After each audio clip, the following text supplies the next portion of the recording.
Oh, okay, cool. Oh, yeah.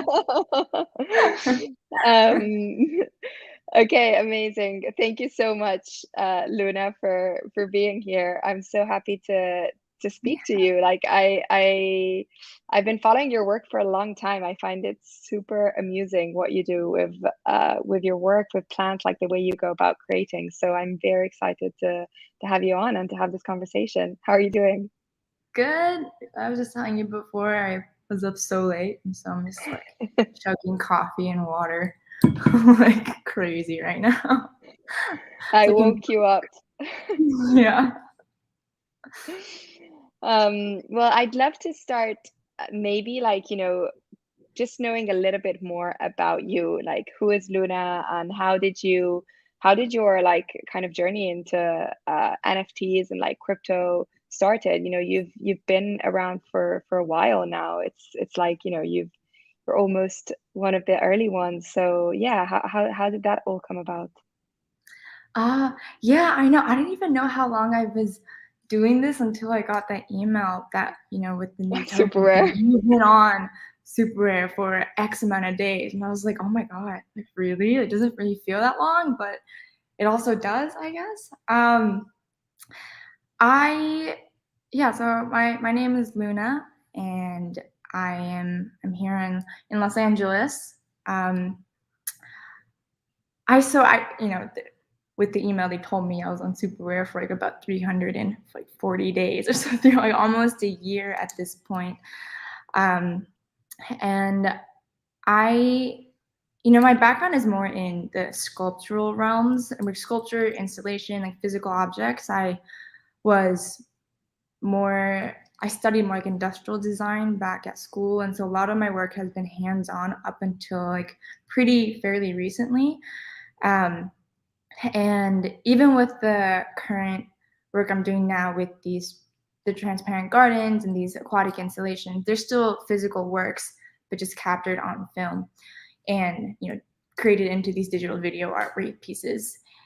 And so, but honestly, the transition from like the physical to working with digital media is still kind of within like a new space for me. And the NFT scene and like the super rare, like they also kind of they approached me at a time where I like really first started to kind of understand this process that I'm working with, and creating some like the first pieces that I had ever done successfully with this process that I was developing for about like a year and a half of extracting all like the chlorophyll and the color and like essentially the cells from these plants and creating these skeletal scaffolds that are then installed in these aquatic tanks.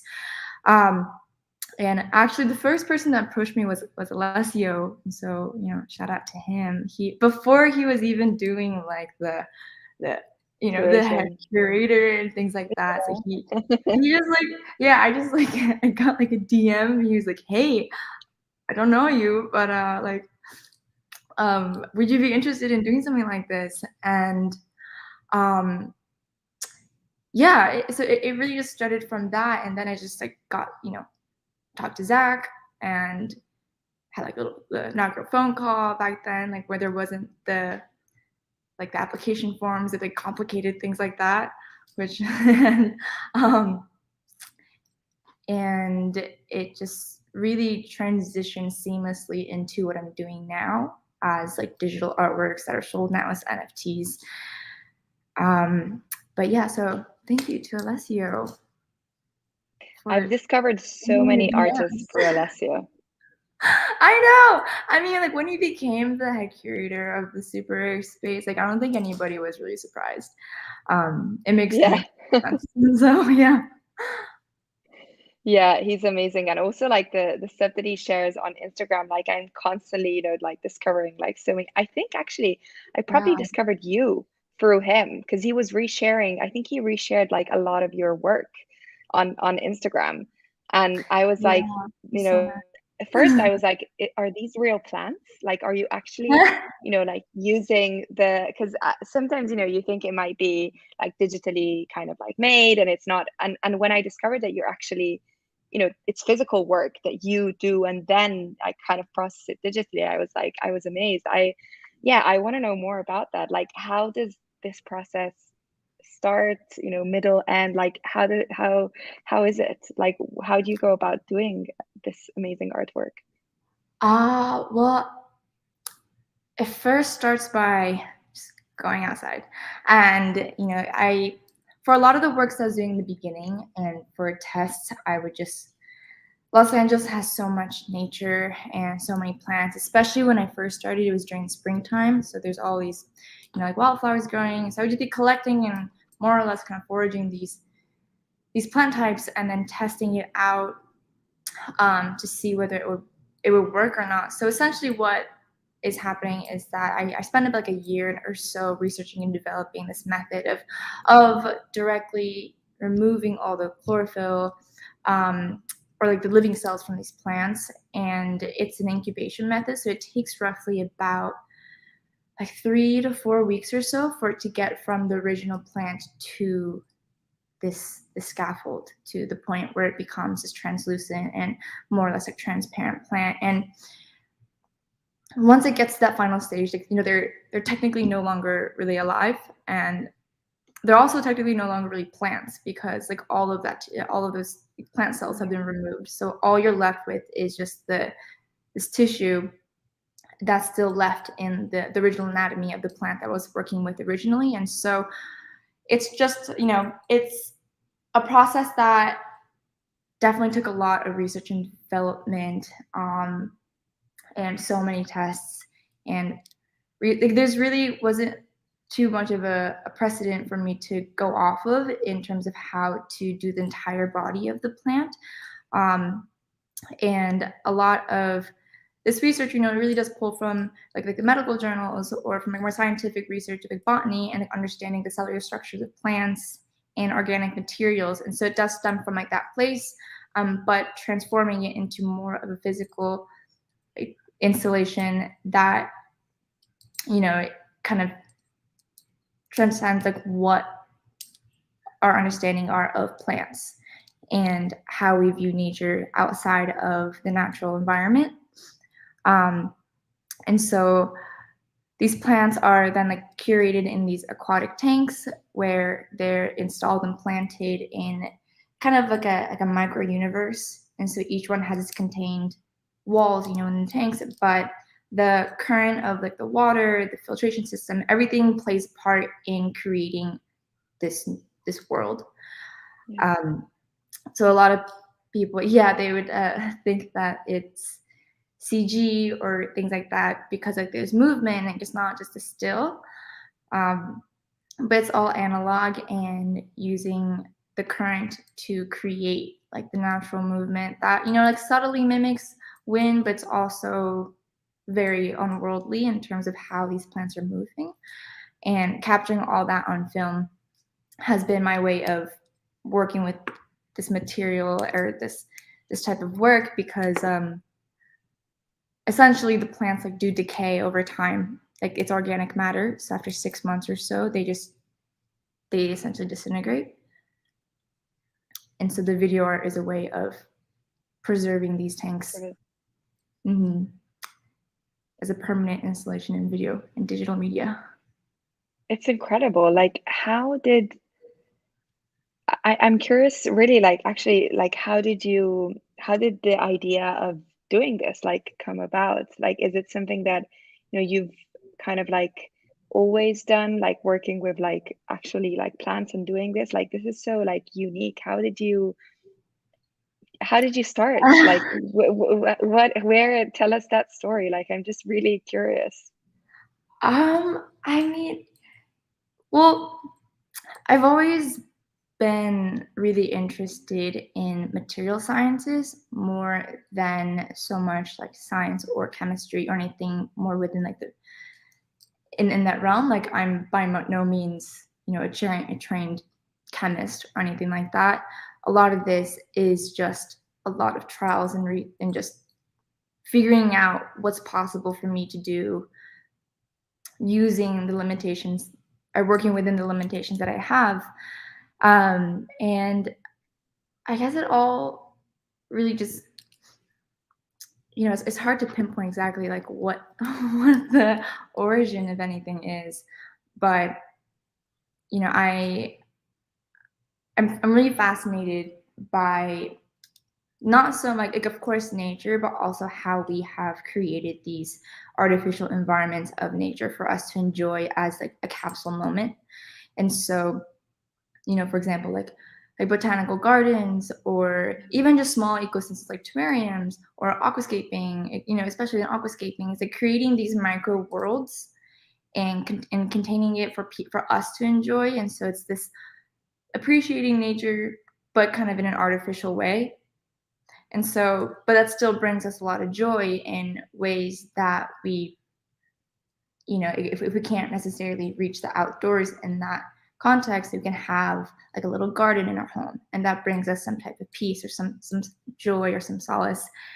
And I think that is what really propelled me into wanting to work with plants as a medium, but also straying away from how plants are typically used in art or in design, and introducing sciences and different types of research to physically alter the plant itself rather than just like taking the natural beauty of it, which we of course can enjoy, but how I really wanted to question just like how can we push our understanding of nature and what we see it taken for granted. And so a lot of my works here, like they don't necessarily always choose like the prettiest vibrant flower or you know um, traditional compositions in terms of how certain plants are arranged together, because once it becomes this monochromatic palette, it just becomes a field of texture. So I really like looking at plants that we just overlook, like nettles or chickweeds, or like small plants that we just step on every single day while we appreciate like a beautiful sunflower or something like that. But there's a lot of like so many different plants out there with these alien type like, morphologies that we just don't necessarily appreciate unless we look at it in a new context. And so a lot of this work was also just like it kind of paralleled my lifestyle of like slowing down, like looking at the world, especially because like all last year we were so cooped up in our homes. All we could really do was enjoy the outside and appreciate the little things that are still like lively when everything was so dead. And yeah, and so that's I guess like kind of where it comes from in a That's amazing. Like I'm honestly just like listening with pleasure. I find it really interesting what you mentioned around, like trying to like understand and like taking out what is usually considered as like beautiful, and right. like, just like admiring it from a perspective where, you're taking out the color, you're taking out the livelihood, and all that's left is like the pure like essence of the plant, and you're Yeah, transferring that into, exactly. yeah, that's Yeah, amazing. it's the pure essence, and then also, it's just like there's so many discoveries that can be found this way too, and just a lot of plants. Again, I'm looking at this really just from texture, from like a more of a sculptural lens, and so when I when I'm just like outside looking for things, like everything just becomes like what shape does it have? Like how can we transform these landscapes that we traditionally see also in like botanical gardens or in floral arrangements or things like that, how we use nature to create this artificial experience of nature while still using the living plant themselves, and then but then kind of breaking all those rules and boundaries of what combinations are appropriate or what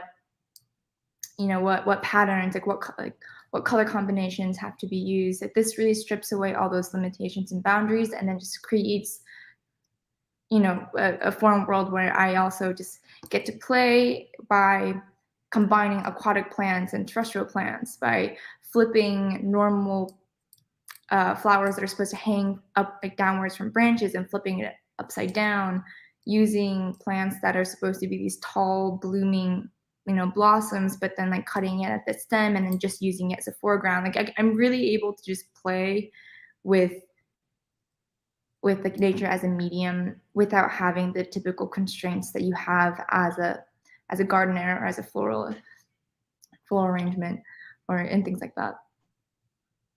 I mean, there is like so many different parts of this that are super like interesting to me. Like one of them is for sure like the, you know, the way that you actually work pretty much is like it's physical, like really physical. And so I'm interested to like understand, you know, how like that transition like happened for you like into like the digital. Like do you think it's something that you know, you mentioned that you kind of started exploring the digital medium with, you know, NFTs and you know, are like kind of like worked around this medium now for a while. Like is it something that you feel um what has it added to your practice, and how, you know, you feel like it's complementing that kind of physicality that you've maybe done with like installations and in the past? Well, you know, like the before I even started NFTs, like initially I was creating these films with these tanks, and so I would have, you know, like a beta fish come in and like swim through the landscape, and then I was creating more of a, I don't want to say narrative, but you know, just like a film with an actor being like my beta fish and creating these landscapes for them to swim around and play with and capturing that on film.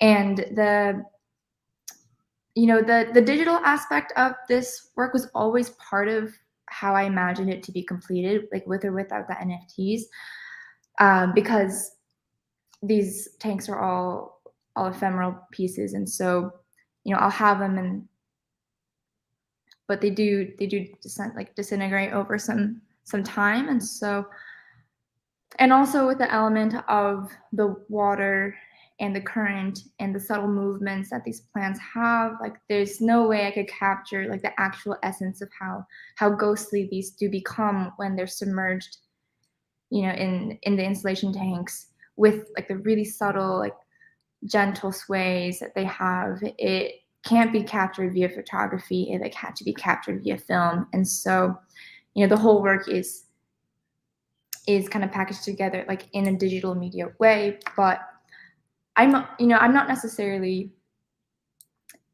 fixed to this always staying in the digital realm too. So like I recently just had this installation and exhibition in my studio where I had these aquarium tanks physically installed in my own studio space, and also had the video of the work that was also displayed above it, just to kind of have this, I guess, like a 3-step experience of this whole series. So you have the physical plants, you have I had custom built these LCD screens that were the same aspect ratio as the tank. So you have this one-to-one experience of like the physical tank in the square, you have the video, and then you have this NFT, which you cannot see, but it's data.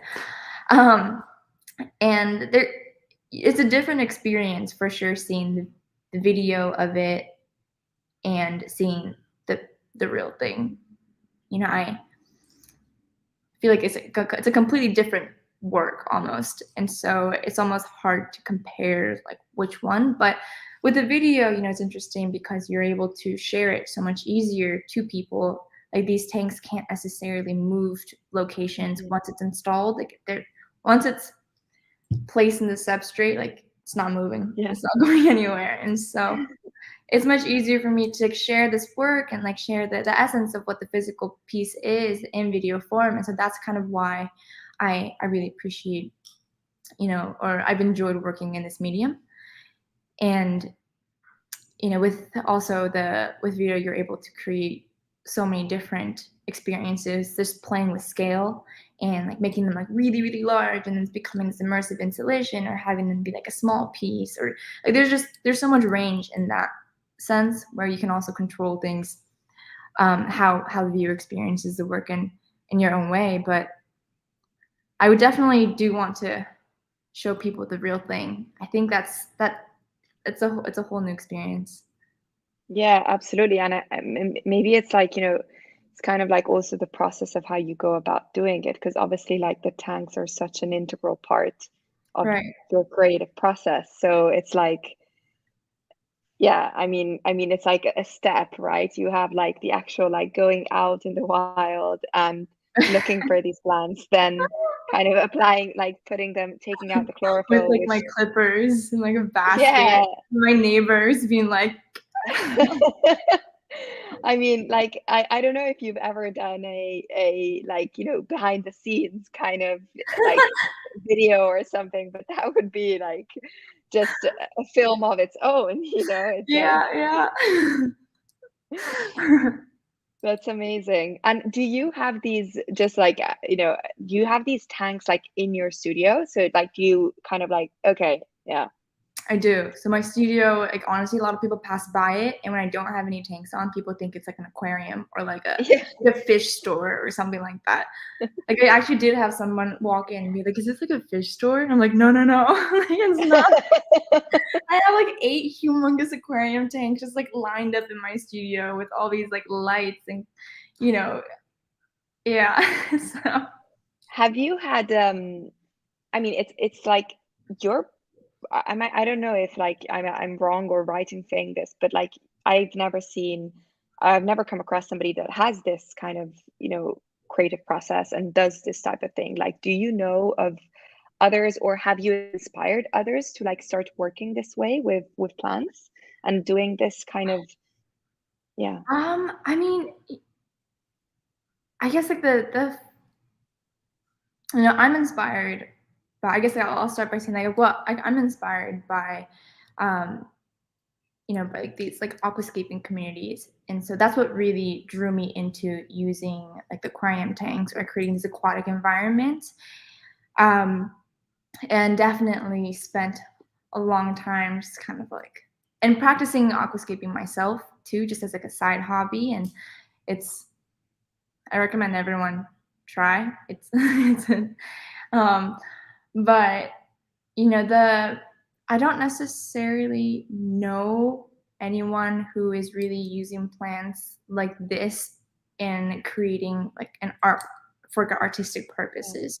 Like, there's a lot of studies out there more in like the medical world of just, if you're transplanting certain this is gonna get like super like clinical sounding, but like transplanting certain organs to like a different patient or things like that, you're able to extract the cells from like a heart, for example, like a pig heart or something like that. There's been studies where things are you extract the cells from other organic materials, transplant it into something else, and so you can inject it with like a different cell. And so it's what I'm doing right now with these plants is creating like a host. So it's an empty shell of what it used to be. So it's just the physical skeletal form without having any of its, the properties of what it used to be in their body anymore. And so in a lot of this research is definitely drawn more from that community and Mhm. taking, I guess, more of a scientific, like, analytical approach to altering the physical tissue of the plants to create a medium that I then repurpose for an artistic purpose. But It's interesting, no, but it's really interesting. It's also interesting how, you mentioned like medium quite a lot of times, like the plants are, your medium that you're repurposing artistically, essentially. And I guess like, the flip side to it is like NFTs are also a medium that you like repurpose like right, artistically for to showcase like this other medium that you're repurposing. So it's kind of like a whole it all just like um stacks on top of each other. It's just this yeah. super meta thing. But it's interesting to see this as, your like the way that you're explaining it and like describing it as like a medium, right? Like, and you just kind of are building scientifically, analytically, like creatively, like on top of, the plants, on top of like the technological like advancement. I don't know, I was just like thinking about this whilst you were speaking, but it's really unique. Oh, thank you. Yeah, I do like looking at it as a medium rather than it being like always just the final, because I think there's, the more I continue this process and the more I experiment with different types of plants, the more challenges I'm faced with. Like certain plants like don't work as well as others, and that's just um, like constantly challenging me to figure out why, and to develop new methods for new types of for new works. And like I call this a medium really because I just see this as a whole new like landscape of Mm-hmm.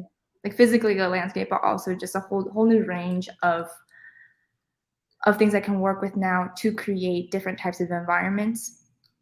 And so like the physical plant itself, like yes, that is the result of this process, but like how I'm arranging it and how I'm creating different types of landscape, to me, is what the work is going to become, or when that's how I want to use this process. And so, recently I have like releasing some works that are more this full bodied arrangements rather than just being these solo plants. And that is something that I had never really challenged before, of just taking like so many varieties and kind of creating my own arrangements with things that just don't necessarily make sense in the typical botanical garden world, but what makes sense to me, and how to, like, I guess, like translate the message of what I want people to feel while looking at the tanks, by using like so many various types of plants that then to me just become like paint swatches. Like they're just like textural swatches, like what works here compositionally. Like a lot of the times, people ask like, oh, like, do you arrange these like prior to actually doing the installations? But each plant is so delicate that once you start working with it, you don't really want to, you know, you don't really want to mess with it too much. Um, and a lot of it is just like on spot in installation wise, and they're kind of just like made as I go. So that was a completely new challenge in just taking. It's no longer just about the process. It's now just about what I'm doing with the process. So then looking at it And as a whole. there's something about like there there's always, whenever I was looking at your work, there was like this feeling of that you can like it's texture. I don't know, it's like weird, but it's like it feels like as if it's like fluffy and like really delicate, which I it's even like in the background that we have here, if you I mean, me personally, I'm gonna say like what I feel, but like I feel like it gives you a sense of like the texture of the plants. Like it reminds me almost, of like sometimes like jellyfish. I don't know, like Yeah, I have this like sure. kind of like comparison in my mind. It's a Like similar do texture. you do you like in terms of like actual like texture, like the way that it's showcased like in the work, do you like in any way kind of change it, or it's exactly like how it's seen from like the aquatic tanks? In terms of what, like from the video to the physical, Yeah, like real. yeah. Um, you know, so all the video works are shot in color, and the main thing is like I definitely do take out some of like I take out like the lights, like what the tank itself is just to me the setup, and it's kind of like you're staging a whole background. You have like the backdrop and things like that. Um, for the tanks, what you see in the tanks and what you see in the video are pretty much exactly what you're gonna get. Same. They're really similar. The only thing that's adjusted is just like kill like really the black background to make sure like the plants really do pop out. But oh yeah. And kind of making it seem as though it's kind of encapsulated in this void of darkness. So the plants themselves are the thing that's illuminating the space. I think this is also the California poppy is the one that it's in the Mocha Genesis collection. It's just a movement, like it's so subtle, but it's incredible.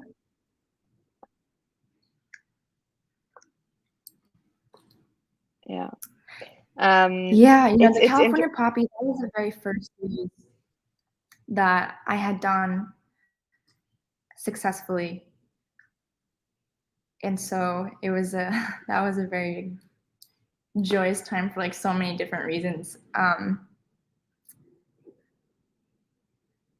But yeah, the California poppy was the very first one. And so I think, and I started the NFT space with the poppy as well, with the solo California poppy, standing on one. Yeah, I'm just looking at yeah, it's and also like I can like the latest ones as you mentioned are going more like into, as you were saying, like composition, like it's like more, there's more going on, which is really like this is insane. Thank you.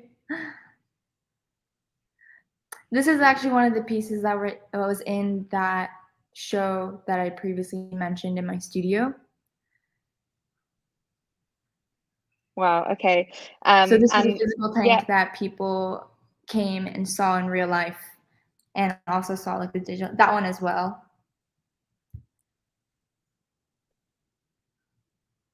That's insane.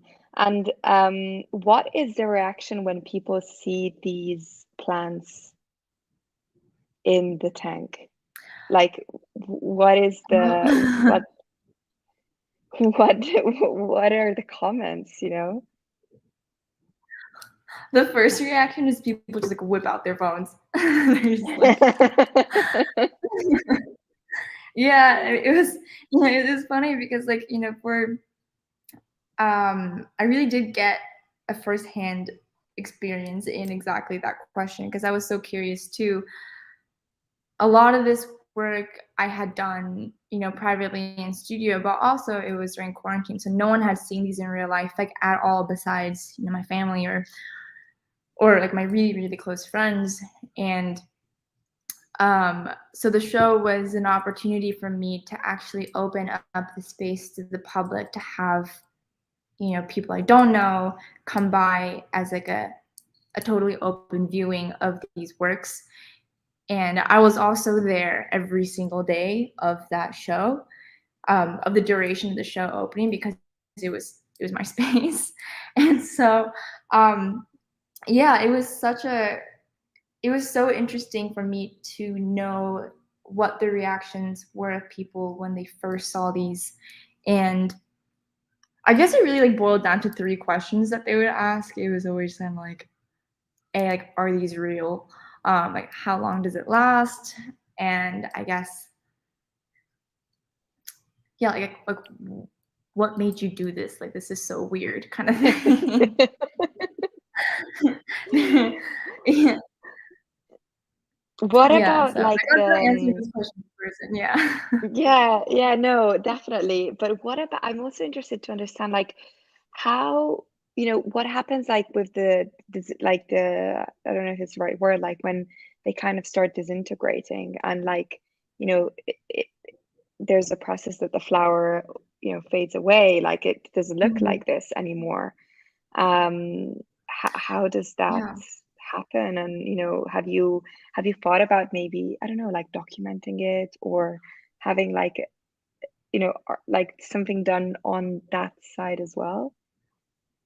Right, yeah, no. Oh, no, it's fascinating. So this is actually something that I'm recently discovering as well, because I had never kept a full tank like that up for for so long. And so a lot of these tanks that you see now, I actually kept up for about like 6 months or so past its initial installation to really see for myself just how these plants evolve and it change over time. And what's really fascinating with this is that the plants, so like I was saying before, like when the plant is already transformed from the original to this kind of the ghostly shell of itself, when it's submerged underwater, it does have the ability to stand back up. And so out of water, it's really kind of this like life, like limp, kind of like a jellyfish, like you were saying. But then the minute you submerge it underwater, like that's what really brings the plants back to life. And so, I was calling this series Afterlife because it was also just kind of like my interpretation of like what it would, like what would it look like if it was if there was like a beyond, or just kind of thinking of life and death in this way and capturing what an extension of that life could look like in that liminal space between like these plants are no longer alive, but they're also moving in like this in this like ghostly way. But so yeah, so I was installing these tanks and they're perfectly upright, and it was like that for about a couple months or so. And then it was amazing because like I started to notice that these plants were actually starting to like rewilt. And so like the heads of the plants, like they're starting to slowly look down, like just like they do out in nature. And it's a different way of the decomposition of these plants are obviously very different than what it is outdoors. But the way they really now surpass this afterlife that I've created, they part in a really similar like fashion in terms of how they disintegrate. And so it really just starts with like the top heads of the plants like starting to face down, and then that slowly just starts like flatten down, like and then parts of the leaves, they start shedding just from the perimeter of the plant itself. And so you start to get like this like really fuzzy, it's kind of like a feathered feel. And that just slowly and slowly starts to shrink the whole insulation down into this white dust on the ground. That's And so, incredible. Like, like that's a whole nother thing in itself, and it's part of the work. The disintegration to me is also part of the work. Like I don't necessarily plan on keeping these as permanent installations in formaldehyde or anything like that. And like all organic matter, like I am, borrowing the lives of these plants, and I do definitely want to send them off into the ether in an appropriate way without keeping them in that state for too long. But yeah, so that was also like a really interesting discovery for me. And in terms of processing it, it would take a long time to capture every day for like half a year or so, but it's definitely doable. it's almost like, I was thinking like it could be something that kind of like changes as, as time goes by. There's like for example, like if you think about NFTs, like because there's a smart contract, like you can set it up with like time, as time constraints, like with like variables of time. And you could have that whole process kind of like see what happens from, this that we're seeing like in the background to essentially like as it decomposes. I mean, that's just like Right, my right. my thought, but it's interesting. It would be interesting to see that too. Yeah, no, definitely.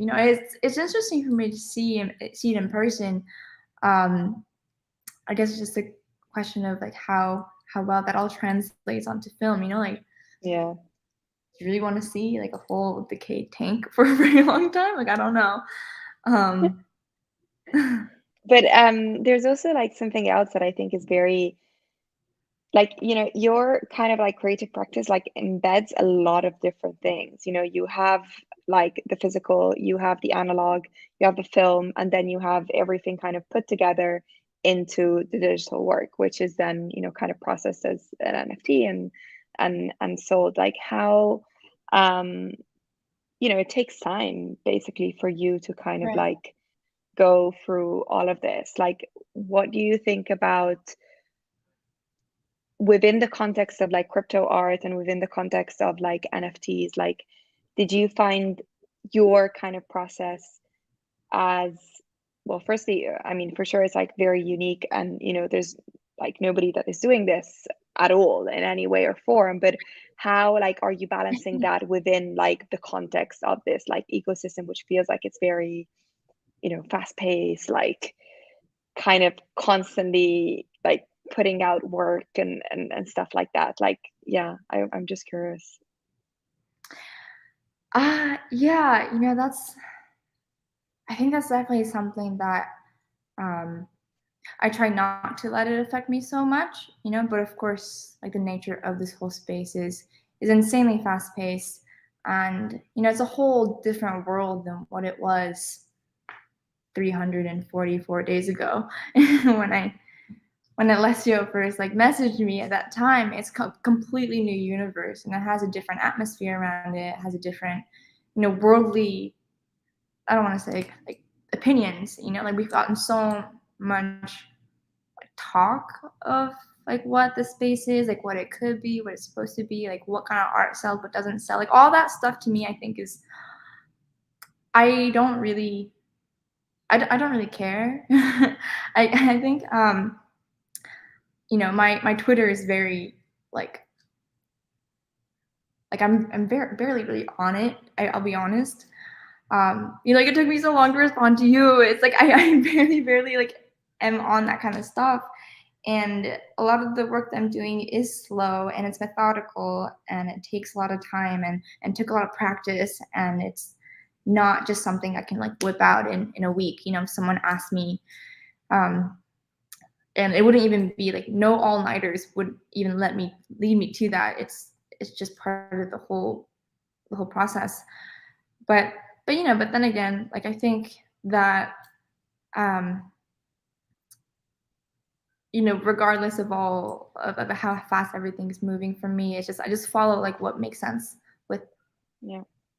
with the results, and like with what works for me. And at the same time, I'm insanely appreciative of the space and the fact that we had developed a new platform that is allowing digital artists to really kind of like push themselves, and also be self-sustaining as artists. And a lot of the initial sales of these works, like to me, like it was unbelievable. Like I'm every single sale to me is like a new milestone. I'm just like, this is amazing. Like I'm so grateful. And it also allows me to kind of continue to make new works. Like a lot of this stuff is obviously I have the physical component of like the chemicals, of the lab, of the setup, of everything. And so it's this constant maintenance.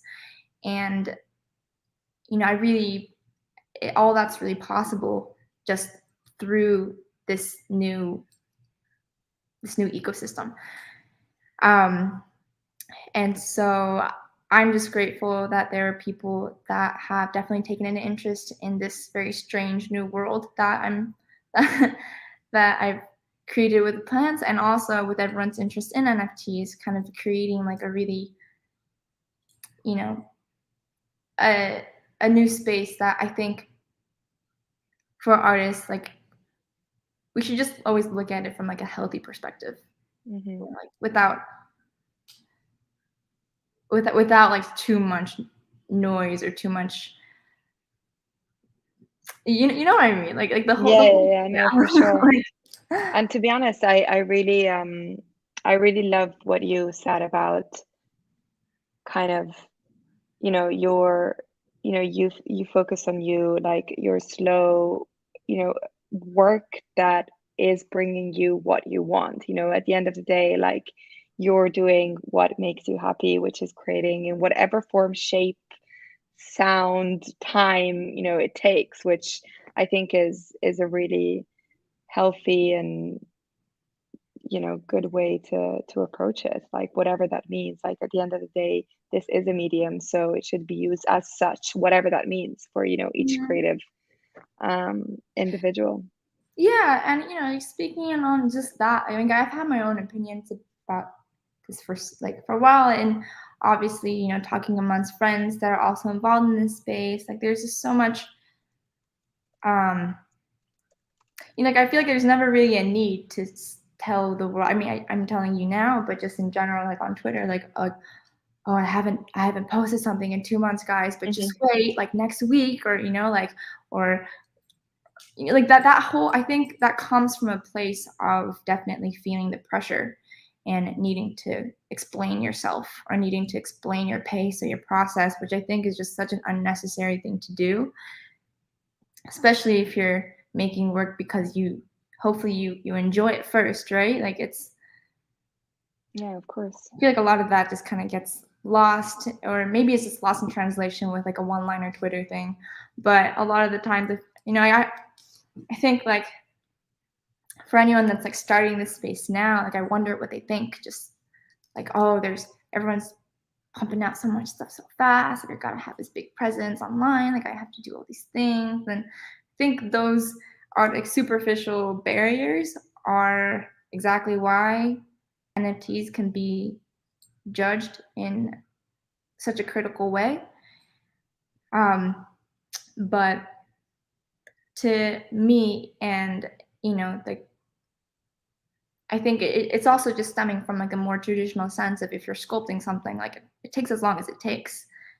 You don't need to justify that. You don't need to talk about it. It's just when you're done, you're done. And then that's when,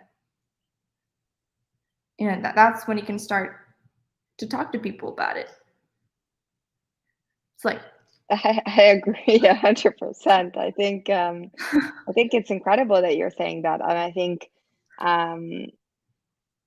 you know, like if people that are coming into the space and are listening to this, it's so powerful what you're saying, because it's true. You know, you don't always have to be pumping out work, or you know, doing something every day. Like it takes as long as it takes, as long as it makes you happy. I sometimes, like, whenever and this is a bit like derailing, but like whenever somebody maybe asks me, like, you know, what should I do, this or should I do that? It's like, well, you know, you should do whatever you want to. Like that's the whole point of NFTs, right? It's like giving you the independence. If not, you're just kind of working for clients. Like if you know, the way that you approach the work is becoming more of like a I should do this because of, right. then you know, it's a different dynamic, right? So it's yeah, I mean, that the whole point of this was to give artists the independence and creative freedom that they wanted. You know, if you want to do a work every day, do it. If you don't. You know, that it should be something that it's just about what you are and who how you create. Yeah, exactly. And if you want to do it, just do it. Like, you don't need to talk about it. Jeez. I love it, Luna. Well, it was amazing to hear about your work. Like I was, you know, when I was thinking about this interview, I thought, okay, this is gonna be amazing. But this was like a whole other level. Like it's insane to know about what goes behind the work. Really, really interesting. So thank you Thank so much for you. sharing. Yeah, no, my pleasure. This was fun. Thanks a lot. It was great. All right. See ya. See Thanks. ya. Bye bye.